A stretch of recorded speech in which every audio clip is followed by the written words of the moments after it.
A Course in Miracles, text, chapter 18, The Dream and the Reality, section 10, The Delusional Thought System. You have been told to bring the darkness to the light and guilt to holiness, and you've also been told that error must be corrected at its source. Therefore, it is the tiny part of yourself, the little thought that seems split off and separate, which the Holy Spirit needs. The rest is fully in God's keeping and needs no guide. Yet this wild and delusional thought needs help because in its delusions, it thinks it is the Son of God, whole and omnipotent, sole ruler of the kingdom it set apart to tyrannize by madness into obedience and slavery. This is the little part of you you think you stole from heaven. Give it back to heaven. Heaven has not lost it, but you have lost sight of heaven. Let the Holy Spirit remove it from the withered kingdom in which you set it off, surrounded by darkness, guarded by attack, and reinforced by hate. Within its barricades is still a tiny segment of the Son of God, complete and holy, serene, and unaware of what you think surrounds it. Be you not separate, for the one who does surround it has brought union to you, returning your little offering of darkness to the eternal light. How is this done? It is extremely simple, being based on what this little kingdom really is.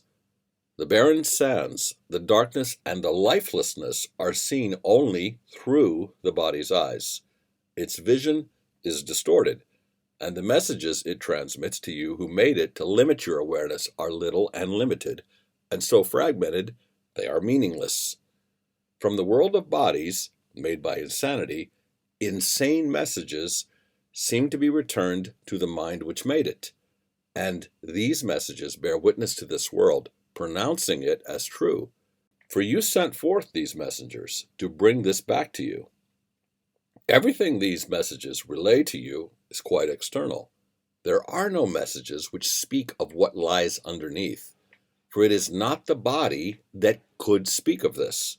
Its eyes perceive it not, its senses remain quite unaware of it, its tongue cannot relay its messages, yet God can bring you there if you are willing to follow the Holy Spirit through seeming terror, trusting Him not to abandon you and leave you there. For it is not His purpose to frighten you, but only yours. You are severely tempted to abandon Him at the outside ring of fear, but He would lead you safely through and far beyond. The circle of fear lies just below the level the body sees and seems to be the whole foundation on which the world is based. Here are all the illusions, all the twisted thoughts, all the insane attacks, the fury, vengeance, and betrayal that were made to keep the guilt in place, so that the world could rise from it and keep it hidden. Its shadow rises to the surface enough to hold its most external manifestations in darkness and to bring despair and loneliness to it and keep it joyless. Yet its intensity is veiled by its heavy coverings and kept apart from what was made to keep it hidden. The body cannot see this, for the body arose from this for its protection, which must always depend on keeping it not seen. The body's eyes will never look on it, yet they will see what it dictates. The body will remain guilt's messenger and will act as it directs as long as you believe that guilt is real. For the reality of guilt is the illusion which seems to make it heavy and opaque, impenetrable, and a real foundation for the ego's thought system. Its thinness and transparency are not apparent until you see the light behind it, and then you see it as a fragile veil before the light. This heavy, seeming barrier, this artificial floor which looks like rock, is like a bank of low, dark clouds that seems to be a solid wall before the sun.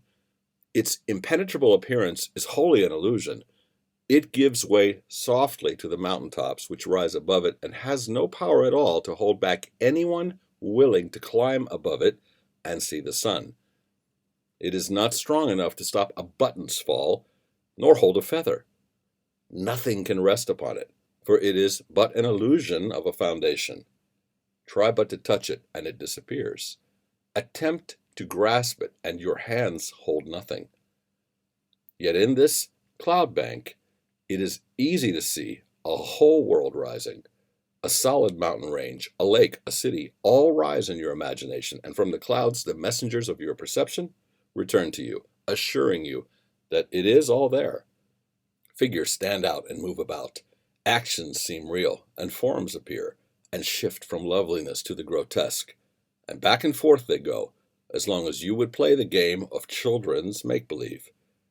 Yet however long you play it, and regardless of how much imagination you bring to it, you do not confuse it with the world below, nor seek to make it real. So should it be with the dark clouds of guilt, no more impenetrable and no more substantial. You will not bruise yourself against them in traveling through. Let your guide teach you their unsubstantial nature as he leads you past them. For beneath them is a world of light whereon they cast no shadows. Their shadows lie upon the world beyond them, still further from the light. Yet from them to the light their shadows cannot fall. This world of light, this circle of brightness, is the real world, where guilt meets with forgiveness. Here the world outside is seen anew, without the shadow of guilt upon it. Here are you forgiven, for here you have forgiven everyone. Here is the new perception, where everything is bright and shining with innocence, washed in the waters of forgiveness, and cleansed of every evil thought you had laid upon it. Here there is no attack upon the Son of God, and you are welcome. Here is your innocence, waiting to clothe you and protect you and make you ready for the final step in the journey inward.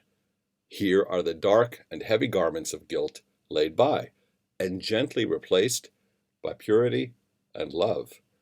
Yet even forgiveness is not the end. Forgiveness does make lovely, but it does not create. It is the source of healing, but it is the messenger of love and not its source. Here you are led that God himself can take the final step unhindered. For here does nothing interfere with love, letting it be itself. A step beyond this holy place of forgiveness, a step still further inward, but the one you cannot take, transports you to something completely different. Here is the source of light, nothing perceived, forgiven, nor transformed, but merely known.